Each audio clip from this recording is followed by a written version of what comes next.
तो हाँ जी, आपका नाम आशीष पाटिल है और ये आपने डिटेल भेजी है। इसके हिसाब से यहाँ पे आपकी कुंडली बनी है वृष लग्न की, राशि आपकी कर्क है और ये कुंडली यहाँ पे आपकी मैंने बना रखी है। और आपने जो मुझे सवाल लिख के भेजा है कि आपका डिवोर्स तक की नौबत आई पड़ी है, 6 महीने से पत्नी मायके चली गई है लड़के। और इसके अलावा आपने बोला है कि आप किसी दूसरी लड़की को पसंद करते हैं, उसके साथ विवाह आगे होगा या नहीं। मतलब आपका मेन सवाल विवाह को लेके है कि डिवोर्स होगा या नहीं, अगर हो गया डिवोर्स दूसरा विवाह जो होगा वो प्रेम विवाह होगा या नहीं। और बाकी तो पूरा आपको मैं विस्तार में समझाऊंगा। सबसे पहले तो आप ये समझो, जी कुंडली अभी आपकी देखो जी बनी है। इस कुंडली में होते हैं 12 घर। 12 घर पहले आप समझ लो, वो मैं लिख देता हूँ। ये है आपकी कुंडली में पहला घर है, ये है दूसरा घर, तीसरा घर, ये है चौथा, पाँचवा, छठा घर, सातवां, आठवां घर, ये है 9वां, 10वां, 11वां और लास्ट वाला 12वां घर। अब ये जो 12 घर हैं, इन घरों से आपके जीवन के बारे में कुछ ना कुछ पता किया जाएगा। जैसे कि पहले घर से हम पता करेंगे आपका जो शरीर है वो कैसा होगा, हेल्थ कैसी होगी, स्वभाव कैसा, रंग रूप कैसा, पर्सनैलिटी, सर, मस्तक। इस पहले घर को देख के डिसाइड होगा। दूसरा घर आपके है धन जोड़ने का, तीसरा घर छोटे भाई बहनों का है, चौथा घर आपकी माता, मकान, वाहन, पाँचवा घर बच्चों का है, छठा घर शत्रु, रोग, कर्जे का, सातवां घर है आपकी पत्नी का घर जो सवाल भी है आपका, आठवें घर से उम्र देखेंगे, नौवें घर से भाग्य आपका, 10वां घर काम काज, पिता, 11वां घर आमदनी, लाभ, इच्छा पूर्ति और 12वें घर से आपके खर्चे देखे जाएंगे। अब आपने यहाँ पे मेरी 2 बातें नोट करनी है। पहली बात, जो मैंने 12 घर लिखे हैं इनको याद करो पहले तो। दूसरी बात, इन 12 घरों से जो कुछ देखा जाएगा वो याद कर लो। और अब आप ये देखो कि आपने कुंडली में क्या देखना है। मान लो आपने देखना, अपने बच्चों के बारे में जानना है, तो बच्चों का जो घर है वो है 5वां घर। 5वें घर से देखे जाएंगे आपके बच्चे। और 5वें घर में एक नंबर लिख रखा है 6 नंबर। 6 है कन्या राशि, इसका जो मालक है वो है बुध। तो आपके बच्चों के लिए हमें बुध को देखना पड़ेगा कि बुध अच्छा है या बुरा है, कहाँ बैठा है। ऐसे ही आपका मान लो हमने आपके बड़े भाई बहनों के बारे में जानना है। 12वां घर होता है बड़े भाई बहनों, 11वां घर होता है बड़े भाई बहनों का। तो 11वें घर से देखे जाएंगे बड़े भाई बहन। और 11वें घर में नंबर लिखा है 12। 12 है मीन राशि, इसका जो मालक है वो है गुरु। तो आपके बड़े भाई बहनों के लिए गुरु को देखना पड़ेगा। अब आपको मेरा कहने का मतलब समझ आ चुका है कि जो कुछ देखना है वो घर देखना है और घर का मालक देखा जाता है। अब देखो जी, सवाल है कि ये जो 9 ग्रह होते हैं ये अच्छे बुरे फल क्यों देती हैं। ये 9 ग्रहों का कुंडली में अपना घर होता है। अगर अपने घर में बैठे हैं, जैसे ये 5वें घर का मालक बुध है, अगर ये बुध इसी घर में बैठा होता बड़े लेवल पे अच्छा फल देता। मतलब अगर ये ग्रह जो हैं, अगर इनका जो अपना घर है, अपने घर में बैठे हैं, बहुत अच्छे फल देते हैं। इसके अलावा ये अगर अपने दोस्त के घर में जाके बैठे हैं, वहाँ पे भी अच्छे फल देंगे क्योंकि अपना दोस्त है, वहाँ पे घर गए हैं मेहमान बन के। इसके अलावा अगर ये ग्रह उच्च के बैठे हैं फिर भी अच्छे फल देंगे। तो 3 कंडीशन में बहुत अच्छे फल देते हैं, अपने घर में बैठे हैं, उच्च के हैं या दोस्त के घर में जाके बैठे हैं। लेकिन अगर ये ग्रह किसी नीच राशि में बैठे हैं भाई, जो इनकी नीच राशि है, बड़े लेवल पे खराब फल देते हैं। और ये ग्रह अगर दुश्मन के घर में जाके बैठे, जो इनका दुश्मन है, वहाँ पे भी दिक्कतें पैदा करते हैं, लेकिन नीच का ग्रह ज़्यादा खराब फल देता है। अब आपका क्योंकि सवाल है पत्नी को लेके, अब मान लो आपकी पत्नी के बारे में हमने जानना, तो पत्नी का घर कौन सा है पहले वो देखो। पत्नी का घर है ये 7वां घर। तो 7वें घर से देखा जाएगा आपकी पत्नी के बारे में कि पत्नी कैसी होगी, पत्नी का सुख है या नहीं, ये 7वां घर देखा जाएगा। खाली आपकी बात नहीं मैं कर रहा, कोई भी कुंडली में 7वां घर पति पत्नी का होता है। अब 7वां घर पत्नी का घर है, तो 7वें घर में नंबर लिखा है 8। 8 है वृश्चिक राशि। वृश्चिक राशि का जो मालक है वो है मंगल। तो आपकी भाई पत्नी के लिए हमें मंगल ग्रह को देखना पड़ेगा। मंगल को देखने का मतलब ये है कि मंगल कहाँ बैठा है, वो उच्च का बैठा है, नीच का है, दोस्त के घर में है, मित्र के घर में, कहाँ बैठा है। अब मंगल देखो जी आपका बैठा है यहाँ पे तीसरे घर में। ये देखो तीसरे घर में कौन बैठा है, चंद्रमा, शुक्र, मंगल, 3 ग्रह बैठे हैं तीसरे घर में। तो मंगल यहाँ पे बैठा है तीसरे घर में। और तीसरे घर में जो 4 लिख रखा है ये है कर्क राशि और ये है मंगल की नीच राशि। और ये एक बहुत बड़ी बुरी बात है, नेगेटिव बात है कि आपका 7वां घर जो पत्नी का घर है, उस घर का मालक भाई मंगल नीच का बैठा है। तो मंगल ही दिखा रहा है कि आपको पत्नी को लेकर दिक्कतें आएंगी क्योंकि नीच का बैठा है, सीधी सी बात है। और ये यहाँ पे देखो जी, एक बड़ी बात समझ लो, ये आपकी कुंडली अगर आप मुझे 10 साल पहले मिल जाते, मान लो आप मुझे 2014 में मिल जाते, तब भी आपको मैं बोल देता कि आपकी मैरिज लाइफ में दिक्कतें आएंगी। अगर आप मुझे 20 साल पहले मिल जाते तब भी मैं आपको बोल देता। क्यों बोल देता? क्योंकि आपके साथ में अगर का मार्ग मंगल खराब बैठा है भाई। अब यहाँ पे भाई अपनी पत्नी को दोष मत देना कि वो लड़के चली गई है, वो बुरी है या वो ऐसी। भाई किसी को दोष मत दो, आपके कर्मों में जो लिखा है वो हो रहा है। और ये कर्म कौन से जन्म के हैं? पिछले जन्म में आपने देखो कर्म ऐसा कोई किया है, आपने पिछले जन्म में किसी लेडीज़ को दुख दिया है और बड़े लेवल पे दुख दिया है, उसका दोष इस कुंडली में बना है। और इस दोष की वजह से अभी आपको ये दिक्कतें आ रही हैं, जो आपकी पत्नी लड़के चली गई है मायके। और यहाँ पे ये मत सोच लेना कि अगर दूसरा विवाह करता हूँ वहाँ पे सही चल जाएगा काम, हो सकता है वहाँ पे भी दिक्कतें आ जाएँ आपको। तो करना क्या है, इस मंगल को सही करो। मंगल सही होगा अपना भी आपका दिमाग काम करेगा, आपको समझ आएगी क्या क्या मेरे लिए अच्छा है क्या बुरा है भाई। तो क्योंकि मंगल देखो आपको मैंने विद्युत प्रूफ के साथ बता दिया है कि मंगल नीच का है और नीच का ग्रह बहुत ज़्यादा खराब फल देता है। अब इसके अलावा देखो जी, विवाह के लिए शुक्र को भी देखा जाता है। जिनका शुक्र अच्छा होता है उनको विवाह का सुख अच्छा मिलता है, जिनका शुक्र खराब होता है उनको आती हैं विवाह में दिक्कतें। आपका शुक्र बैठे तीसरे घर में और मंगल के साथ ही बैठे, नीच के मंगल के साथ। और जब शुक्र मंगल के साथ बैठते हैं ऐसे बंदे कामुक होते हैं, ये आपको कामुक बनाएंगे, काम वासना आपकी बढ़ाएंगे। और काम वासना की बढ़ने की वजह से क्या होगा, आपके एक्स्ट्रा फिर होंगे बहुत ज़्यादा। आप लड़की भाज होंगे, लड़कियों के पीछे भागने वाले होंगे। इसलिए भाई लड़कियों से दूरी बना के रखो प्लीज़, काम धंधे से मतलब रखो। विवाह हुआ है उसी के साथ रहो, ऐसे ज़्यादा चक्करबाज मत करो क्योंकि आपके फंसने के जो हैं, फंसोगे बदनामी मिलेगी आपको।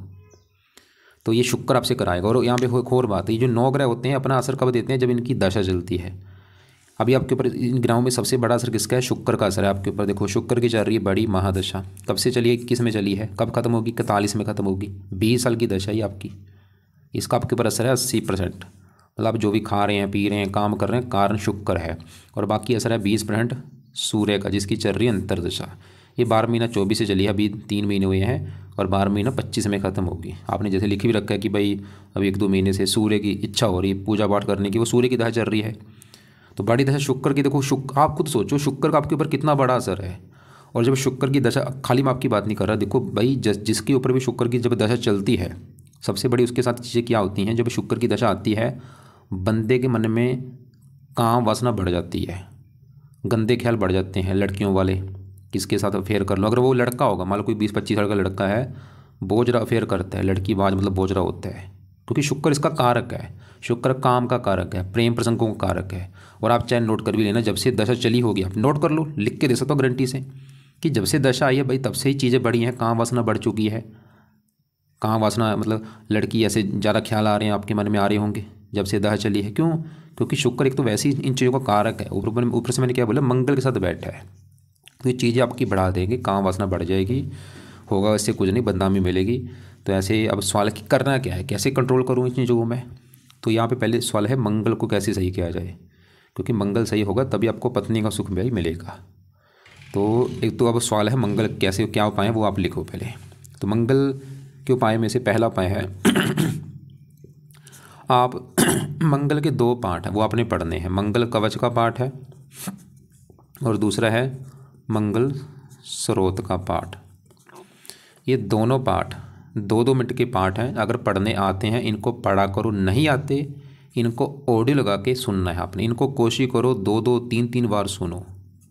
आपने एक बार सुन लिया है, दोबारा फिर सुन लो, फिर सुन लो, ऐसे सुनो सुबह के टाइम। या पढ़ना है, अगर पढ़ना आता अच्छी बात है, सुन लिया करो। तीसरा उपाय है मंगल का भाई दान करो, जितना हो सकता है। इसकी वस्तुएं जो हैं लाल रंग की इसकी वस्तुएं होती हैं, ये दान आपने करना है हर मंगलवार को। आप क्योंकि अभी कष्ट ज़्यादा आ रहा, आपको पत्नी लड़के गई है मायके, तो आपको मैं बोलूँगा दान चाहे रोजाना कर दिया करो। मंगल की जो भी वस्तुएं हैं, सवाल है कि मंगल का दान होता क्या है, आपके मन में आ रहा होगा। दान की आपको मैं वीडियो भेज दूंगा, उसको देख लेना कि मंगल ग्रह का क्या है दान, उसको देख के वो दान किया करो। चौथा उपाय है मंगल के देवता हैं हनुमान जी। तो हनुमान जी की भाई जितनी हो सकता है पूजा उपासना करो। मतलब एक तो रोजाना हनुमान जी के मंदिर जाना शुरू कर दो। दूसरा काम सुबह भी और शाम को भी हनुमान जी के जो पाठ है वो पढ़ा करो। जैसे सुबह आपने पढ़ने हैं 2 पाठ, एक तो हनुमान चालीसा संकट मोचन, और शाम को बजरंग बन का पाठ पढ़ लो, साथ में हनुमान कवच का पाठ पढ़ सकते हो। एक और उपाय है अगर आप कर सकते हैं, वो है मंगल क्या है, एक देवता है इसका, ये जो मंगल है ये देवता है, इसका दिन होता है मंगलवार। तो आप क्या करो, हर मंगलवार को मंगल देवता का व्रत रखो। व्रत की जो कथा है वो सुना करो और आरती करो। व्रत में क्या करना, मान लो जिस दिन मंगलवार होगा सुबह उठ के नहा धो के प्रार्थना करना कि हे मंगल देवता जी, आज है दिन मंगलवार, आज आपका मैं व्रत रखूँगा। व्रत रखने का मेरा मेन मकसद है कि आप मेरी कुंडली में है पत्नी के घर के मालक, और मुझे आ रही है पत्नी वाली जो दिक्कत है वो दूर हो जाए, मेरी पत्नी वापस आ जाए, इसलिए आपका मैं व्रत रखने लगा हूँ। तो व्रत में आपने दिन में कुछ नहीं खाना, रात को ही भोजन करना है। रात के भोजन में नमक का सेवन नहीं करना, खटियाई नहीं खानी। दिन में वैसे आप फल फ्रूट खा सकते हैं या पानी पी सकते हैं, और व्रत की जो कथा होगी वो सुन लेना और आरती कर लेना। अगर आपको लगता है कि भाई मैंने कभी व्रत नहीं रखा, वो आपकी मर्जी, रखना चाहे नहीं रखना कोई बात नहीं, लेकिन ये मंगल कवच का स्रोत का पाठ जरूर पढ़ना है या सुनना है। और दान जरूर करो भाई, खासकर मंगलवार को जरूर करो, रोजाना करोगे ज़्यादा अच्छा होगा। और हनुमान जी के जो पाठ बोले वो पढ़ो, और लाल कपड़े पहनने बंद कर दो, बिल्कुल कम यूज़ करो बिल्कुल। अब एक तो देखो जो मैंने बोला था पत्नी घर का मालक है मंगल, और वो तो आपका है बहुत ज़्यादा खराब, क्योंकि नीच का बैठ है, सबसे बड़ा कर्ण ये। अब आपका जो शुक्र है, क्योंकि शुक्र मैंने बोला था ये पत्नी का भी कारक होता है, विवाह का भी कारक होता है, साथ में घर का भी कारक होता है। और शुक्र का अच्छा होना भी बहुत ज़रूरी है जिस बंदे को विवाह का सुख चाहिए। और आपके ऊपर शुक्र की दशा भी, मतलब आपके लिए शुक्र के भी उपाय जरूरी हैं। अब आपके मन में आ रहा होगा कि शुक्र के मैं उपाय क्यों करूं, क्या कारण है शुक्र के उपाय करने का। क्योंकि आपके जीवन के ऊपर मैंने क्या बोला, बड़ा असर शुक्र का है। शुक्र के उपाय करोगे तो ये सबसे बड़ा फायदा, ये दशा आपकी अच्छी जाएगी। क्योंकि दशा भी देखो कितनी लंबी है, 41 में ख़त्म होगी। इसमें फ़ायदा एक ये होगा क्योंकि शुक्र मैंने बोला पत्नी का कारक है, विवाह का कारक है, मतलब पत्नी का सुख अच्छा रहेगा, विवाह का सुख अच्छा रहेगा, और भी हज़ारों फायदे, हेल्थ अच्छी, स्वभाव अच्छा। क्योंकि शुक्र मंगल थोड़ा सा गुप्त रोग भी दे सकते हैं, गुप्त अंगों से रिलेटेड, कोई पेशाब में दिक्कत आना, कोई वीर्य, लिंग, अंडकोश, बवासीर, कोई ना कोई गुप्त रोग भी आपको हो सकता है भाई। तो अब शुक्र के जो उपाय हैं वो आप लिख लो, क्या उपाय करने हैं। शुक्र का जो पहला उपाय है, आप शुक्र का मंत्र जाप किया करो।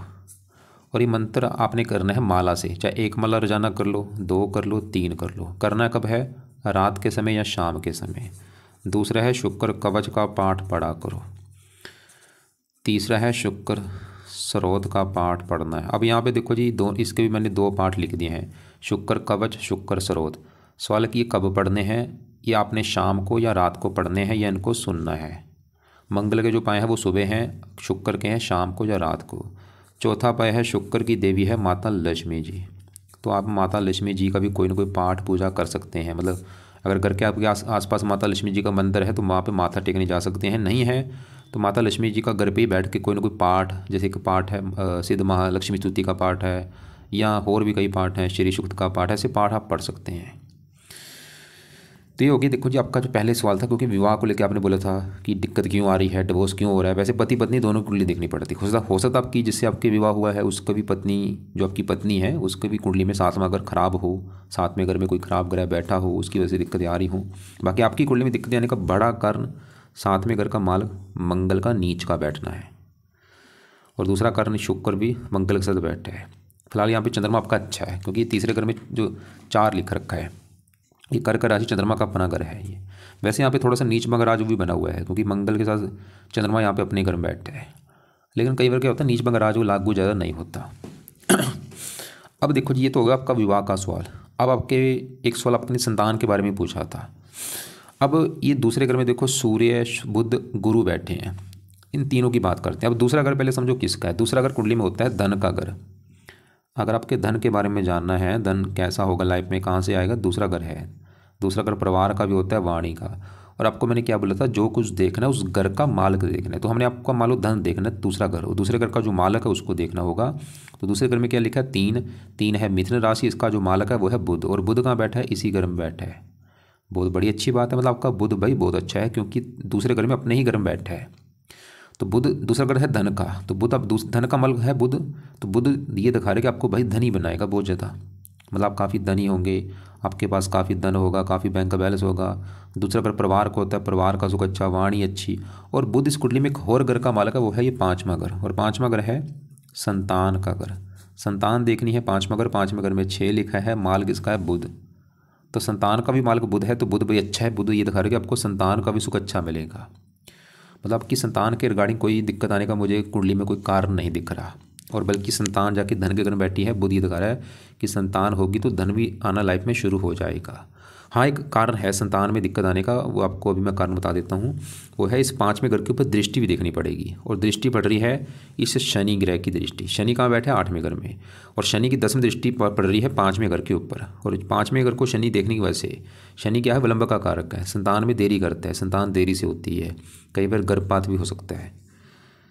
बाकी बुध फिर भी अच्छा, बुध मतलब आपको जो अच्छे फल देगा, धन के लिए अच्छा है, संतान के लिए अच्छा है, परिवार का सुख अच्छा, वाणी अच्छा। अब इसी घर में सूर्य बैठे, और सूर्य की आपकी छोटी दशा भी चली है अभी 2 महीने से। सवाल कि सूर्य कैसा है? सूर्य भी अच्छा है। क्यों अच्छा है? क्योंकि सूर्य बुध के साथ बैठा है, दोनों दोस्त भी हैं, और ये यहीं पे गुरु बैठा है, ये भी इसका दोस्त है। और सूर्य किसके घर में बैठा है? बुध के घर में। और बुध मतलब बुध को दोस्त मानता है, अपने दोस्त के घर में जाके बैठा है, एक मेहमान बन के गया है। अब सूर्य भी भाई दूसरे घर में बैठ के दूसरे घर का अच्छा करेगा। दूसरा घर धन का घर है, आपको धन देगा। कैसे धन देगा? सूर्य सरकार का कारक है, आपको सरकार से धन देगा, पिता से धन देगा। और सूर्य का अपना घर है ये चौथा घर। चौथे घर में 5 लिखा है, सिंह राशि, मालक सूर्य है। चौथा घर है माता, मकान, वाहन। माता धन, आपको माता से भी धन मिलेगा, मकान, वाहन, धन। मतलब आपके पास जहाँ तो मकान, ज़मीन, जायदाद, इसके रूप में भी धन हो सकता है, या इनसे आपको धन मिलेगा, मकान वाहन से धन मिलेगा, या इनके रूप में आपके पास धन होगा। और अब इसी घर में गुरु बैठा है, ये भी अच्छा है। 11वें घर आमदनी, लाभ, आपको गुरु भी अच्छे फल देगा, धन देगा, आमदनी देगा, लाभ देगा, गुरु की दशा अच्छी जाएगी। तो तीनों घर अच्छे हैं। अब आपके यहाँ पे मैं बात करता हूँ, ये चौथे घर में जो केतु बैठा है, ये थोड़ा सा चौथे घर में सूर्य घर में बैठा है, और सूर्य को अपना मानता है शत्रु। तो केतु भाई थोड़ा सा चौथे घर को खराब करेगा। चौथा घर है माता, मकान, वाहन। केतु की वजह से आपकी एक तो माता बीमार होगी, थोड़ा बहुत माता से मनमुटाव भी होगा, और आपको मकान, वाहन को लेकर भी दिक्कतें आएंगी। खासकर केतु की दशा में दिक्कतें बढ़ जाएंगी। जब भी कभी केतु की दशा आपकी चलेगी, उस समय माता बीमार हो जाएगी, माता से मनमुटाव बढ़ेगा, मकान, वाहन को लेकर दिक्कतें बढ़ सकती हैं केतु की दशा में। इसके लिए हल ये है कि आप केतु का जो दान है, कुत्तों को रोटी डाला करो। अब यहाँ पे 10वें घर में बैठे राहु की बात करता हूँ। 10वां घर कुंडली में होता है कामकाज का घर, जो आप नौकरी या कारोबार करेंगे, 10वां घर है। 10वां घर है पिता का भी घर है। पिता कैसा होगा? सरकार भी यहाँ से देखी जाती है, और मान, प्रतिष्ठा, ये जो 4 चीज़ें मैंने बोली है 10वें घर से देखेंगे। और फार्मूला है घर का मालक देखा जाए तो 10वें घर में क्या लिखा है? 11 लिखा है। 11 है कुंभ राशि, मालक कौन बना? शनि। तो हमें भाई शनि को भी देखना पड़ेगा आपके 10वें घर के बारे में जानने के लिए, और शनि के अलावा 10वें घर में आके राहु बैठा है, उसको भी देखना पड़ेगा। अब शनि की बात करूं, शनि बैठा है 8वें घर में, खराब घर में, ऊपर से गुरु की राशि, शत्रु राशि। तो शनि आपके 10वें घर को लेकर दिक्कतें देगा आपको। 10वां घर काम काज का, शनि की वजह से थोड़ी सी काम काज में दिक्कतें आती रहेंगी। पिता का घर है, पिता संबंधी भी दिक्कतें थोड़ी बहुत ही। सरकार का घर है, सरकारी काम में दिक्कतें, मान प्रतिष्ठा में कमी। शनि की दशा में दिक्कतें बढ़ेंगी। जब भी कभी शनि की छोटी या बड़ी दशा होगी, उसमें आपके काम काज में दिक्कतें आएंगी, पिता संबंधी दिक्कतें, सरकारी काम में दिक्कतें। शनि वैसे 8वें घर में बैठेगा, आपकी उम्र लंबी कर देगा, क्योंकि 8वां घर आयु का है, और शनि जहाँ बैठता है उस घर की वृद्धि करता है, वृद्धि करेगा आयु की। लेकिन शनि मैंने बोला था 10वीं दृष्टि से 5वें घर को देख रहा है, संतान घर को, तो संतान में देरी भी कर देगा।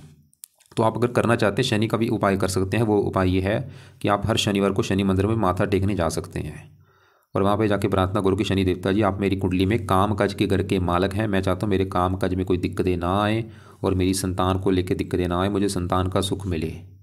तो माथा टेकने शनिवार को माथा टेकने जा सकते हैं, शनिवार को। और बाकी देखो जी, आपके 10वें घर में जो राहु है, वैसे तो ये शनि के घर में बैठा है, शनि को मित्र मानता है, फिर भी राहु भी जहाँ बैठता है उस घर की हानि करता है। तो राहु आपके 10वें घर की हानि थोड़ी सी जरूर करेगा। 10वां घर काम काज का घर है, राहु भी आपके काम काज में दिक्कतें पैदा करेगा। 10वां घर पिता संबंधी दिक्कतें। 10वां घर सरकार का, सरकारी कामों में दिक्कतें, मान हानि में कमी। और राहु की दशा में दिक्कतें बढ़ेंगी। और राहु की दशा आपको मैं यहाँ पे अभी दिखा देता हूँ। जैसे आपको मैंने बोला था, आपकी बड़ी दशा किसकी है? शुक्र की। छोटी दशा आपकी चल रही है सूर्य की। और जैसे आपने बोला भी था, इच्छा मेरी सूर्य की पैदा हो रही है, ये सूर्य की इच्छा कर, पूजा उपासना करूँ, क्योंकि सूर्य की दशा चल रही है। इसके बाद चलेगी आपकी चंद्रमा की दशा, वो अच्छा है चंद्रमा का। और यहाँ पे देखो मंगल की जो दशा चलेगी, इसमें तो पत्नी वाली दिक्कतें बढ़ेंगी आपकी। ये मंगल की दशा लिख लो अपने पास। ये दशा आपकी चलेगी 10/8/27 में चलेगी आपके ऊपर, और 28 में ख़त्म होगी। 1 साल की दशा होगी। इसमें आपकी पत्नी वाली दिक्कतें बहुत सारी आएंगी आपको। और वो पत्नी वाली दिक्कतें, चाहे आप अभी जो आपकी ये पत्नी है, चाहे ये लगा लो, चाहे अगर आपने मान लो दूसरा विवाह भी कर लिया, उस लड़की के साथ भी आपकी दिक्कतें बढ़ेंगी, जिससे अगर दूसरा विवाह करते हो। तो इसलिए भाई यही है कि मंगल के उपाय शुरू करो, ताकि विवाह का सुख अच्छा रहे कुंडली में। और मंगल के बाद देखो राहु की जो दशा आएगी 28 से लेकर 31 तक, 1-2 साल की जो दशा होगी, इसमें दिक्कतें आपकी आएंगी। काम काज में दिक्कतें आएंगी, पिता वाली दिक्कतें आएंगी, सरकारी कामों में दिक्कतें आएंगी, मान हानि होगी, धन की हानि होगी, मकान वाहन को लेकर दिक्कतें आएंगी। तो राहु के उपाय तो अभी चाहे रहने दो, अभी राहु के उपाय उस समय करना जब आपकी चलेगी दशा आगे, जो मैंने दिखाई अभी, तो राहु की जो दशा आपको मैंने बोला 28 में चलेगी, अभी तो नहीं, उस समय राहु के पाए कर लेना, अभी चाहे रहने दो। हाँ, शनि के पाए में से अभी मैंने बोला शनि के मंदिर जा सकते हो और केतु ले केतु का दान कर सकते हो। बाकी बुध के पाए रहने दो, सूर्य के रहने दो, गुरु का रहने दो। गुरु वैसे आपका 0 डिग्री का बैठा है, लेकिन मेन क्योंकि जो आपका अभी जरूरी सही होना जरूरी है वो भाई आपका मंगल का सही होना है, क्योंकि आपकी देखो बड़ी दिक्कत है, पत्नी चली गई है लड़के। तो एक तो मैं बोलूँगा भाई ऐसे ये मत सोचो कि मैं डिवोर्स ले लूँ, भाई ऐसे चक्कर मत पड़ो। घर अपना उजाड़ रहे हो, क्यों उजाड़ रहे हो भाई? होती हैं, सबके घर में होती है, मेरे भी घर में होती है लड़ाई झगड़े। ये ऐसे काम मत करो कि मैं डिवोर्स ले लूँ पत्नी से, ये मत करो। और ये दिमाग से निकाल दो कि दूसरी पत्नी ले आया उससे काम चल जाएगा। भाई दिक्कतें आनी है, दोष है कुंडली में, पिछले जन्म में आपने कोई कर किया है ऐसा कर्म, तो पत्नी को फ़ोन करो, उसको लेके आओ। अगर आपकी गलती उससे माफ़ी मांगो, उसकी गलती है कोई बात नहीं, माफ़ कर दो, क्योंकि पिछले कर्मों के हिसाब से ऐसी कुंडली बनी है। और उसकी भी कुंडली दिखाओ, उसके जो उपाय हैं उसको बोलो करने के लिए, आपके जो उपाय हैं आप करो अपने उपाय। मंगल के उपाय करो, शुक्र के उपाय करो। और मैं फिर बोलूँगा एक गलत चक्रों से बच जाओ, क्योंकि फंसने के योग हैं। फंसने के योग ऐसे हैं, मार पिटाई भी हो सकती है, लड़ाई झगड़े हो सकते हैं, कोई आपको मार पीट भी कर सकता है आपके साथ। तो ये चक्करों से बचो भाई। और अपना भगवान की पूजा उपासना करो, भगवान को टाइम दो, जो पत्नी है उसको बुला ले आओ, अपना वापस ले आओ अपना। मैं तो यही बोलूँगा, बाकी आपकी मर्जी है, आपके जो मन में है वो आप करो। तो दोबारा रिपीट कर दूँ, मंगल कवच मंगल स्रोत दोनों पाठ पढ़ने हैं या सुनने हैं सुबह के टाइम। शुक्र कवच शुक्र स्रोत रात को या शाम को पढ़ा करो या सुना करो। मंगल का दान मंगलवार को तो करना है जरूर, दान की वीडियो देख लेना। बाकी रोजाना भी आप कर सकते हैं, आपकी मर्जी। दान करते समय मंगल का मंत्र जरूर करना है। और मंगल के देवता हनुमान जी के मंदिर जाओ, हनुमान जी की पूजा उपासना करो, हनुमान चालीसा, संकट मोचन, बजरंग बाण ऐसे पाठ पढ़ा करो। व्रत रखोगे बहुत अच्छा उपाय है, रख लो, अभी कुछ व्रत रख लो, जब तक पत्नी नहीं आ जाती तो कोई 5, 11, 21 व्रत ऐसे रख लो। लाल कपड़े कम यूज़ करो। और शुक्र के लिए शुक्र का मंत्र भी शाम को करना है, और शुक्र के दोनों पाठ, और माता लक्ष्मी जी का कोई पाठ पूजा। और बाकी संतान के रिगार्डिंग मैंने बोला था दिक्कतें शनि की वजह से थोड़ी सी आ रही हैं। बाकी आपकी पत्नी की भी कुंडली में देखनी पड़ेगी उसमें ऐसे दिक्कत क्यों आ रही है। और अगर आपका सवाल है कि कौन सा रत्न मैं धारण करूं, तो आप बुध का पन्ना धारण कर सकते हो। इसके संतान के लिए भी अच्छा होगा, धन के लिए भी अच्छा है। या आप राइट हैंड की छोटी उंगली में धारण कर लेना, चांदी में जड़वा के, शुक्ल पक्ष के पहले बुधवार को सुबह के टाइम, सुबह 7:15 या 8:15 बजे। हरे कपड़े ज़्यादा पहना करो, वाइट कपड़े पहन सकते हो, बस लाल कपड़े बंद कर दो भाई, पीले कपड़े भी पहन सकते हो। और बाकी उम्मीद करता हूँ आपको जो मैंने समझाया है समझ आ चुका होगा। एक बार दोबारा आपको देख लेता, आपने बस यही लिख रखा था कि मुझे प्रेम प्रसंगों में कभी यश नहीं मिला, जो लड़की चाहिए थी वो कभी नहीं मिली, मेरी शादी। देखो जो किस्मत में लिखा वही होता है। अगर आप ये चाहेंगे ना कि मेरा इससे विवाह हो जाए, नहीं भाई, जो कर्मों में लिखा वो होके रहता है। अभी वो क्योंकि हो सकता है जिससे आप प्रेम करते हो उससे विवाह होता, उससे भी आपका डिवोर्स हो जाता, क्योंकि आपका मंगल नीच का बैठा, वो उस लड़की की किस्मत अच्छी थी, उसके साथ उसका आपके साथ नहीं हुआ। क्योंकि आपकी कुंडली में तो दिख ही रहा है कि दिक्कत आनी है आपकी कुंडली में, वो अच्छी थी लड़की की कुंडली में बोलूँगा, जिससे आपका प्रेम करते थे। बाकी अपने डिवोर्स में बड़ी पैसे की हानि हो सकती है, तो भाई डिवोर्स लेना ही क्यों है, मैं तो ये बोलूँगा क्यों ले रहे हो डिवोर्स। ठीक है, जो गलती है मान लो, चाहे आपकी गलती है चाहे पत्नी की गलती है, भाई माफ़ी मांग लो, कुछ नहीं होता। ऐसे कुछ नहीं रखा है इस कामों में कि मैं सही हूँ तू गलत है, कुछ नहीं रखा भाई। पंचम में कोई भी ग्रह नहीं है। 5वां अगर संतान का, अगर उस घर का मालिक बहुत अच्छा है। और शनिवार को पीपल की अर्चना करता हूँ, दोपहर में उसी समय दिया बीज प्रज्वलित करता हूँ। गस्ताना में प्रत्येक सोमवार शनिवार को शिवलिंग प्रज्वलित करता हूँ।